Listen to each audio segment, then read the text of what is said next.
80% of professional investors and fund managers can't beat a simple index fund. Warren Buffett himself calls it the best investment for beginners. In the next 10 minutes, you'll understand why, and why you should invest in one. If you've ever wondered how to start investing but felt overwhelmed by all the options out there, index funds might be exactly what you're looking for. They're often called the best investment for beginners, and for good reason. In this video, I'm going to break down everything you need to know about index funds, what they are, how they work, why they're so popular, and how you can actually start investing in them. By the end of this video, you'll have a clear understanding of whether index funds are right for you. Let's get into it. So, what exactly is an index fund? In simple terms, an index fund is a type of investment fund that tracks a specific market index. Now, if you're asking, what's a market index? Think of it as a collection of stocks that represents a portion of the stock market. The most famous example is the S&P 500, which tracks 500 of the largest companies in the United States. Companies like Apple, Microsoft, Amazon, Google, and hundreds of others. When you invest in an index fund that tracks the S&P 500, you're essentially buying a tiny piece of all 500 of those companies at once. Instead of having to research and buy individual stocks one by one, you get instant diversification with a single investment. Here's a practical example. Let's say you have 1,000 euros to invest. You could spend weeks researching individual companies, trying to pick the winners and hoping you don't choose poorly. Or you could buy shares in an S&P 500 index fund and immediately own a piece of 500 major companies. Your investment is now spread across technology, healthcare, finance, consumer goods, and many other sectors. The key thing to understand is that index funds are passive investments. They don't try to beat the market, they simply match it. The fund automatically buys the same stocks that are in the index it's tracking, in the same proportions. If a company gets added to the S&P 500, the index fund buys it. If one gets removed, the fund sells it. It's systematic and automatic. Now you might be wondering, if index funds just match the market, why are they so popular? Why not try to beat the market instead? Here's the surprising truth. Most professional fund managers who actively try to beat the market actually fail to do so over the long term. Studies consistently show that over 80 to 90% of actively managed funds underperform their benchmark index over 10 to 15-year periods. These are professionals with teams of analysts, sophisticated tools, and decades of experience, and most of them still can't consistently beat a simple index fund. There are several reasons for this. First, actively managed funds charge much higher fees. When you're paying 1 to 2% in annual fees to a fund manager, they need to beat the market by that amount, just for you to break even. Index funds, on the other hand, typically charge 0.05 to 0.20% in fees, sometimes even less. Over decades, those fee differences compound into massive amounts of money. Second, index funds are incredibly tax efficient. Because they rarely buy and sell stocks, they just hold whatever's in the index. They generate fewer taxable events. Active funds, which frequently trade stocks, can create significant tax bills even in years when they don't perform well. Third, there's the simplicity factor.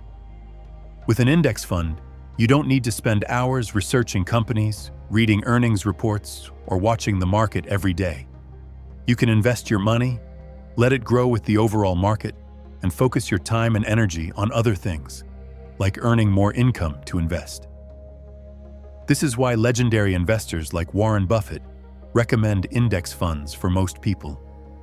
In fact, Buffett has said that when he passes away, he's instructed the trustee of his estate to invest 90% of his wife's inheritance in a simple S&P 500 index fund. That's a pretty strong endorsement. Before we go further, I need to quickly clarify something that confuses a lot of beginners. The difference between index funds and ETFs. An index fund is typically a mutual fund that you buy directly from a fund company like Vanguard or Fidelity. You place an order, and at the end of the trading day, you get shares at that day's closing price. An ETF, or exchange-traded fund, is basically the same concept, but it trades on the stock exchange like a regular stock. You can buy and sell ETF shares throughout the trading day at market prices, just like you would with Apple or Microsoft stock. For most investors in Europe, ETFs are actually the more practical option. You can buy them through any brokerage account. They often have very low fees, and they're easy to trade. Popular European ETFs include things like VWCE, which tracks global stocks, or IWDA, which tracks developed markets. The core concept is the same. Both index funds and ETFs can track the same indexes and give you the same diversification. The main difference is just how you buy and sell them. So how do you actually start investing in index funds or ETFs? First, you need a brokerage account. In Belgium and Europe, popular options include DeGiro, Interactive Brokers, Trade Republic, or even traditional banks that offer brokerage services. The key things to look for are low fees, access to European ETFs, and user-friendly platforms. Once you have an account, you'll want to decide which index you want to track. For most beginners, a broad market index is the way to go. The S&P 500 is popular, but if you're investing from Europe, you might consider global indexes that include European and international stocks, not just American ones. Some popular options.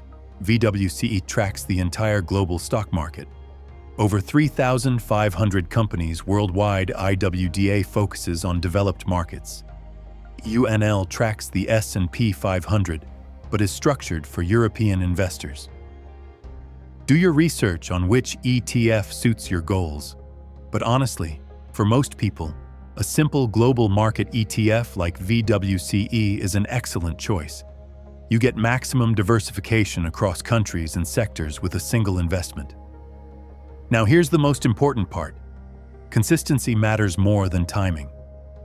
One of the biggest mistakes new investors make is trying to time the market, waiting for the perfect moment to invest. The reality is that nobody can consistently predict market movements. A better strategy is called dollar cost averaging, or in our case, euro cost averaging. This means investing a fixed amount of money at regular intervals, regardless of what the market is doing. Maybe it's 100 euros every month, or 500 euros every quarter. Whatever amount fits your budget. When the market is down, your fixed investment buys more shares. When it's up, you buy fewer shares. Over time, this averages out and removes the emotional decision-making from investing.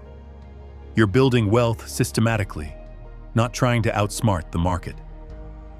Let's talk about realistic expectations, because this is crucial. Historically, the global stock market has returned about 7 to 10% per year on average over the long term. Notice I said on average and over the long term. Some years it's up 20%, some years it's down 20%. But zoom out over decades, and that 7 to 10% average has held remarkably consistent. Here's what that means practically. If you invest 100 euros per month in a global index fund, averaging 8% annual returns, after 30 years, you'd have contributed 36,000 euros. But your investment would be worth approximately 150,000 euros. That's the power of compound interest working for you. But here's the critical part. You need to stay invested through the ups and downs. The market will drop, sometimes significantly. In 2008, it dropped about 40%. In 2020, it dropped 30% in a matter of weeks. Investors who panicked and sold locked in those losses. Investors who stayed the course, or better yet, kept buying during the downturn, saw their portfolios recover and reach new highs. Index fund investing is not a get-rich-quick scheme. It's a build wealth steadily over decades strategy. If you need your money in the next few years, the stock market isn't the right place for it. But if you're investing for goals 10, 20, or 30 years away, index funds are one of the most proven wealth-building tools available. So to recap, index funds give you instant diversification across hundreds or thousands of companies. They cost very little in fees. They require minimal effort to maintain, and historically, they've outperformed most actively managed investments over the long term. They're not exciting. You won't have stories about how you picked the next Amazon or Tesla. But for most people, that's exactly the point. Building wealth doesn't have to be complicated or stressful. If you found this helpful and want to learn more about investing and personal finance, make sure to subscribe. In the next video, we'll be diving into compound interest and why Albert Einstein allegedly called it the most powerful force in the universe. This is not financial advice. I'm just sharing what I've learned as I navigate my own financial journey. Always do your own research and consider speaking with a financial advisor for personalized guidance.